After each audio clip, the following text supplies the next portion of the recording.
Sir నమస్కారం sir. నమస్తే అండి. సార్ ప్రొడ్యూసర్ నాగవంశి గారు మరోసారి సినిమా రివ్యూస్ పైన అండ్ సినిమా రిలీజ్ తర్వాత కలెక్షన్స్ పైన వస్తున్న ఆర్టికల్స్ గురించి మరోసారి అసంతృప్తి అయితే వ్యక్తం చేశాడు సార్. అంటే సినిమా రిలీజ్ అయిన తర్వాత ఫేక్ కలెక్షన్స్ చేస్తున్నారంటూ ఆర్టికల్స్ ఏవో పబ్లిష్ అయినట్టున్నారు. దానిపైన ఫైర్ అయిపోయారు మొత్తం ప్రెస్ మీట్ లో. నేను సినిమాలోకి ఇలా తీసిన తర్వాత ఇంటర్వ్యూలు ఇవ్వకపోతే సినిమా హీరోలు ప్రొడ్యూసర్స్ వీళ్ళెవరు ఇంటర్వ్యూలు ఇవ్వకపోతే మీ యూట్యూబ్ ఛానల్ రన్ అవ్వవు కదా, మీ ఆర్టికల్స్ రన్ అవ్వవు కదా, నా సినిమాలను మీరు బ్యాన్ చేసేయండి, నా సినిమాలకు మీరు రివ్యూలు రాసేయకండి అంటూ ఆవేదన వ్యక్తం చేస్తూ ఫుల్ ఫైర్ అయిపోయారు సార్. మరి ఆయన మరోసారి ఈ విధంగా ఆవేదన వ్యక్తం చేయడం, ఆయన మాటలు నేను కామెంట్స్ మీరు ఏ విధంగా చూస్తారు సార్? అంటే ఎందుకు సఫికేట్ అవుతున్నాడు ఆయన? సినిమా హిట్ అనే మాట వచ్చింది కదా,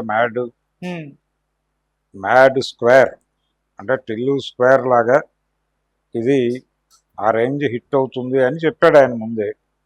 సరే, ప్రజలు కూడా కొంత ఆదరిస్తున్నారు. వసూళ్లు కొన్ని ఏరియాల్లో బాగానే ఉన్నాయి, కొన్ని చోట్ల డల్ అయిన మాట వాస్తవం. అంటే కోస్తాంధ్రలో కొంత లోతట్టు ప్రాంతాలలో ఆదరణ తక్కువగా ఉన్నమాట వాస్తవం, కానీ చాలా మేజర్ ఏరియాస్లో ఇది కనెక్ట్ అయింది. రేపు ఈ 10th క్లాస్ ఎగ్జామ్స్ అవి అయిపోతే ఇంకొంచెం పెరుగుతుంది. అంటే స్టూడెంట్స్ అట్రాక్ట్ అవుతున్నారు ఈ కంటెంట్కి. నిజానికి వాళ్ళని టార్గెట్ చేస్తూ తీసినటువంటి సినిమానే అది. దాని కంటిన్యూషన్ అంటే లైఫ్లోకి వెళ్ళిన తర్వాత, అదేమో కాలేజీ డేస్ లైఫ్ అయితే, ఇది కాలేజీ నుంచి బయటకు వచ్చిన తర్వాత జీవితంలో సెటిల్ అయ్యే ప్రయత్నాల్లో భాగంగా జరిగేటువంటి కామెడీ.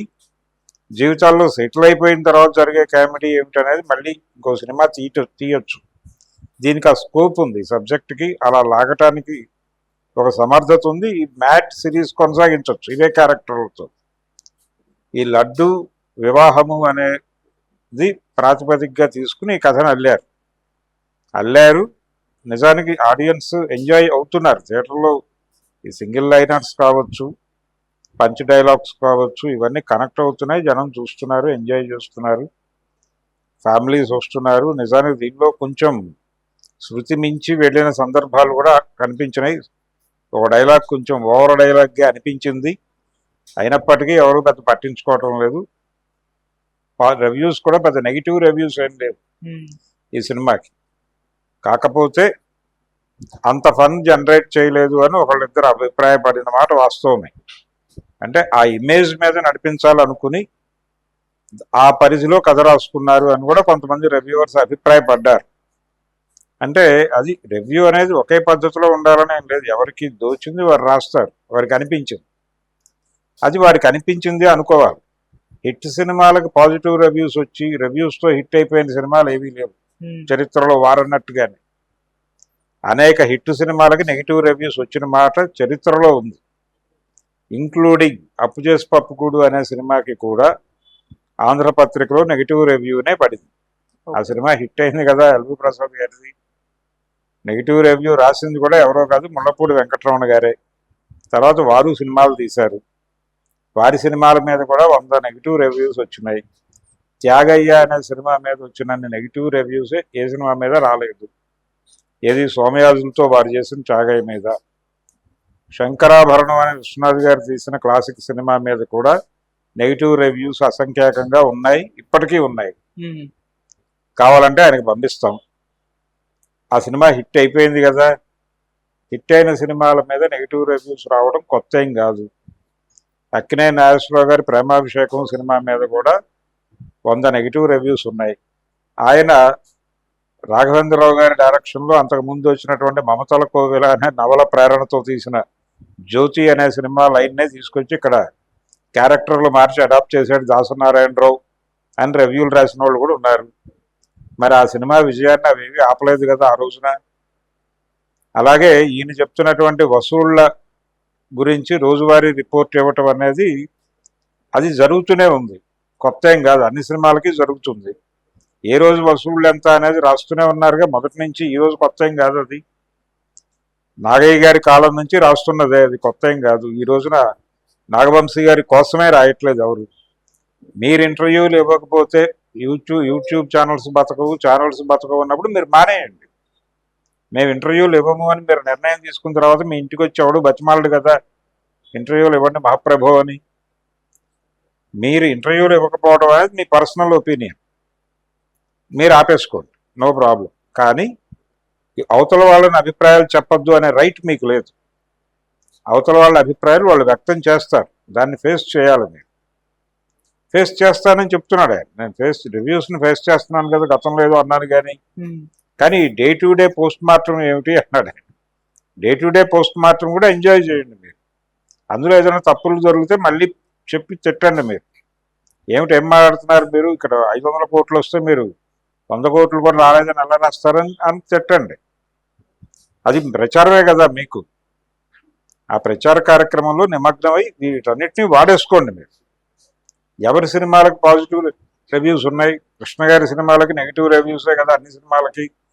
గుడిపూడి శ్రీహరి గారు రాసినటువంటి నెగిటివ్లో పాజిటివ్ రివ్యూస్ ఎన్ని ఉండేవి ఆ రోజుల్లో. ఆయన దాదాపు ఇండస్ట్రీని చాలా ఇబ్బంది పెట్టాడు. అయినప్పటికీ ఇండస్ట్రీ పీపుల్ ఆయన గౌరవించారు తప్ప ఇప్పుడు ఆయన మీద దాడులు చేయలేదు కదా. ఇలా ఎంతమంది రాశారు నెగిటివ్ రివ్యూస్. ఒక నెగిటివ్ రివ్యూ రాసిన వ్యక్తిని తీసుకెళ్ళి మీరు డైరెక్టర్ని చేశారు కదా, కమలాకర్ కామేశ్వరరావు గారు.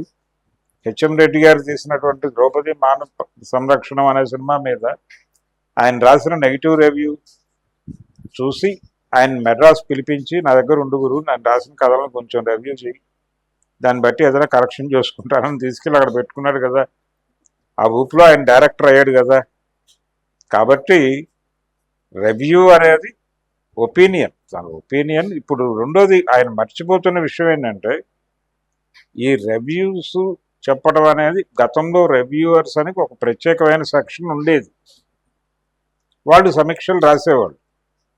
ఇప్పుడు ఎవరైనా సమీక్ష రాస్తున్నారు. ప్రతి మనిషి ఆ సినిమా చూశాక తనకు కలిగినటువంటి అభిప్రాయాన్ని వ్యక్తం చేస్తున్నారు ఎక్కడో చోట. ఆ వ్యక్తం చేయటాన్ని మీరు ఎలా ఆపుతారు? అది మీ వల్ల కాదు కదా. కోట్ల మంది రాస్తున్నారు. రివ్యూ సెక్షన్ అనేది మీడియాలో వస్తున్న మాట కాదు. ముందు దాన్ని తెలుసుకోవాలి. సినిమా చూస్తున్న ప్రతివాడి జేబులో ఫోన్ ఉంటుంది, ఆ ఫోన్లో నెట్ ఉంటుంది. వాడు ఏదో సోషల్ మీడియా ప్లాట్ఫామ్లో మెంబర్ అయి ఉంటాడు. తనకు సినిమా నచ్చితే నచ్చిందని రాస్తాడు, అక్కడ నచ్చకపోతే పరమ దరిద్రంగా ఉందని పెడతాడు. అది కొన్ని వేల మందికి, లక్షల మందికి, కోట్ల మందికి చేరిపోతుంది. దాన్ని ఎలా ఆపుతాడు ఈయన? గూగుల్ వాడిని సోషల్ మీడియా ప్లాట్ఫామ్స్ అన్ని తీసేయమనగలడా అంటే వాళ్ళు ఒప్పుకుంటారా? ఈయన్ని లోపలేస్తారు తప్ప వాళ్ళు తీయరు కదా. ప్రస్తుతం ప్రపంచం వాళ్ళతో డ్రైవ్ అవుతోంది. దాని నుంచి వేరే జ్ఞానం పొందుతోంది స్ట్రైట్. ఆ స్ట్రైట్ పొందుతున్న జ్ఞానం ముందు ఇవన్నీ ఎందుకు పనికిరాని విషయాలు. అందుకని రివ్యూస్ కాదు, ఆయన ఏం మాట్లాడినా ఆయన ప్రపంచాన్ని పట్టించుకోకుండా ఆవేశపడుతున్నాడు. తన సినిమా తన వరకే పరిమితం అనుకుంటున్నాడు. నవ్వుతూ సరదాగా ఎంజాయ్ చేసి తన వ్యూహం తను వేసుకుని వెళ్ళిపోవాలి అంతే. కమర్షియల్ సినిమాలని, ఎన్ని సినిమాలని ఇల్లాజికల్ సినిమాలని తిట్టారు, ఎన్ని సినిమాల మీద నెగిటివ్ రివ్యూస్ వచ్చినాయి గతంలో. అవన్నీ ఫ్లాప్ అయినాయా? పెద్ద పెద్ద హిట్ సినిమాలు కదా. దానవీర సూరకర్ణలో దారాలు కనిపించినాయి, సెట్స్ అన్ని గందరగోళంగా ఉన్నాయి అని రాశారుగా. ఆయన అభిప్రాయాలను, ఆయన వ్యక్తం చేసిన అభిప్రాయాల మీద నెగిటివ్ అభిప్రాయాలు ఇప్పటికీ ఉన్నాయి కదా, ప్రింట్లో కనిపిస్తూనే ఉన్నాయి మనకి. నిన్న కాక మొన్న కూడా ఆయన మీద దాడి జరిగింది కదా. అనంత శ్రీరామ్ అనే ఒక రచయిత గన్నవరం దగ్గరలో సభలో మాట్లాడుతూ, ఇదే జిల్లాకు చెందిన బలానా కులానికి చెందిన పెద్ద ఆయన ఇష్టం వచ్చినట్టు పురాణాలను కలుషితం చేస్తే మనం ఏమన్నా మాట్లాడామో అన్నాడు కదా. కాబట్టి ఇలాంటివి జరుగుతాయి. ఒక అభిప్రాయం చెప్పాక దానికి భిన్నమైన అభిప్రాయం అవతల నుంచి వస్తుంది. అది భావ ప్రకటన స్వేచ్ఛ కిందకే వస్తుంది. ఇప్పుడు ఒక సెక్షన్ వాళ్ళే అభిప్రాయాలు చెప్పట్లేదు, అన్ని సెక్షన్స్ మాట్లాడుతున్నాయి. అందుకని విస్తృతం అయిపోయినటువంటి ఇది వీళ్ళని ఇబ్బంది పెడుతోంది, సఫకేట్ చేస్తోంది. ఈ సఫకేషన్ తీర్చుకోవడానికి వీళ్ళు మీడియా మీద పడుతున్నారు. అది ఒక అవుట్లెట్ అనుకుని మీద పడుతున్నాడు అంతే ఆయన. అంతే తప్ప ఆయనకి తెలుసు, కాన్షియస్గా కొంచెం లోతుల్లోకి వెళ్తే వాడు చెప్తాడు ఇదే మాట. కానీ వారిని బయటికి అలా అననివ్వట్లేదు అంటే ఆయనలో ఆగ్రహం ఇక్కడ తీర్చుకోవాలని డిసైడ్ అయ్యి వచ్చాడు ఆయన. ఆ డిసైడ్ అయిన మాటలే మాట్లాడాడు.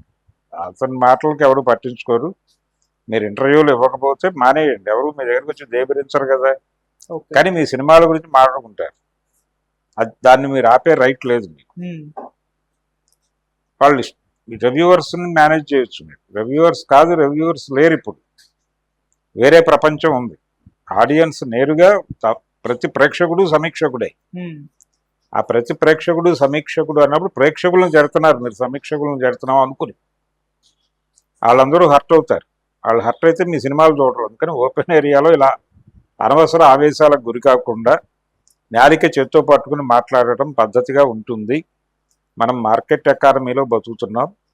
మార్కెట్ ఎకానమీకి సంబంధించిన వ్యూహాలని, ఎత్తుగడల్ని అర్థం చేసుకుని వ్యవహరించకపోతే మార్కెట్ ఎకానమీ దూరంగా విసిరి కొడుతుంది అనే విషయం తెలుసుకుని ప్రవర్తించడం మంచిది. Okay sir, thank you so much sir.